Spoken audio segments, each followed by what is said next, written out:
বাংলাদেশের প্রচন্ড স্ট্রং একজন অ্যাক্টর শহীদুজ্জামান সেলিম আমার ভীষণ পছন্দের একজন অভিনেতা। ওনার কাজ এলে আমি খুব একটা মিস করি না। দারুণ দারুণ দারুণ পারফর্মার উনি একজন। ওনাকে মেগাস্টার শাকিব খানের ছবিতে আমরা করোনা পরবর্তী ছবিতেও অভিনয় করতে দেখতে পেয়েছি।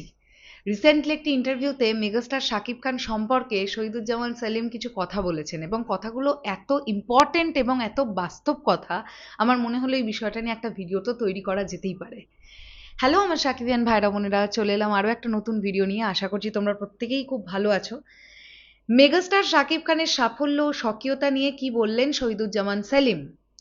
গুণী অভিনেতা শহীদুজ্জামান সেলিমের মতে শাকিব খানের সাফল্যের মূল চাবিকাঠি হলো তার প্রতিনিয়ত নতুন কিছু করবার চেষ্টা। এই কথাটা প্রত্যেকে বলেন যে প্রতিটা মোমেন্টেই মানুষটা নিজেকে নিজে ভাঙেন, চরিত্রের জন্য নিজেকে নিজে ভাঙছেন, আরো নতুন নতুন কি কি করা যেতে পারে সেটা তিনি নিজের মধ্যে পরীক্ষা চালাতেই থাকেন। তো শহীদুজ্জামান সেলিমও কিন্তু এই সেম কথাটাই বললেন, যেটা দারুণ লাগলো। যে কোনো গুণী অভিনেতা, ডিরেক্টর, প্রডিউসার সবাই এই কথাটা বলেন, আমরা দেখেছি।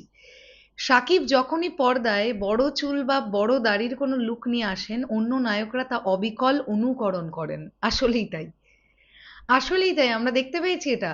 বিভিন্ন সময় দেখতে পেয়েছি। কেন বিভিন্ন সময় আমরা এরকম কোনো অভিনেতাকে তো বলতেও শুনেছি যে শাকিব খানের বরবাদের মতন হেয়ার স্টাইলটা করেছি, বা শাকিব খানের এই সিনেমাটার মতন আমি বিয়ার্ড লুকটা করে এলাম। আর সাকিব ভাইয়ের লুকটা থেকে আমি ইন্সপায়ার্ড হয়েছি। বলতে শুনিনি? মনে করে দেখো। বলতে শুনেছি আমরা। বরবাদের টাইমেও বলতে শুনেছি। কোন অভিনেতা বলেছিলেন সেটা মনে করে তোমরা বলো আমাকে কমেন্ট সেকশনে, আমি অপেক্ষা করলাম। সেলিম এই অনুকরণের সমালোচনা করে বলেন, শাকিব খান নিজের রাজ্জাক বা সালমান শাহকে অনুকরণ না করে নিজের আলাদা একটা পথ তৈরি করেছেন। তাই ইন্ডাস্ট্রিতে টিকতে হলে অন্যদের অনুকরণ ছেড়ে অভিনয় স্বকীয়তা মানে অরিজিনালিটি বজায় রাখা উচিত। অভিনেতা শহীদুজ্জামান সেলিমের এই বক্তব্য নিয়ে সাকিবিয়ান ভাইরা বোনেরা যারা আমার এই ভিডিওটা এখন দেখলে, তোমাদের কি বক্তব্য সেটা কমেন্ট সেকশনে জানাও।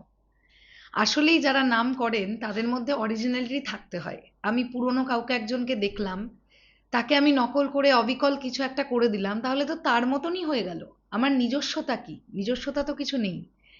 আর মেগাস্টার শাকিব খান এখানেই সবার থেকে আলাদা। তিনি নিজের একটা জগৎ তৈরি করতে পেরেছিলেন, তিনি নিজের একটা অরিজিনালিটি তৈরি করতে পেরেছিলেন, আইডেন্টিটি তৈরি করতে পেরেছিলেন, যে না এগুলোর জন্যই শাকিব খান। যেটা এখনকার কারোর মধ্যে খুঁজে পাওয়া যাচ্ছে না বলে সেভাবে বাংলাদেশে কেউ নাম করতে পারছে না, এটা পরিষ্কার কথা।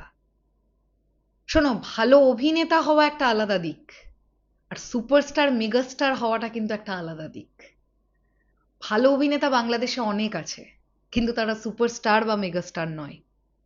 আর আমাদের মেগাস্টারের মধ্যে দুটো দিকই আছে, মেগাস্টারডমও আছে, প্রচন্ড ভালো অভিনয় সত্তাটাও আছে।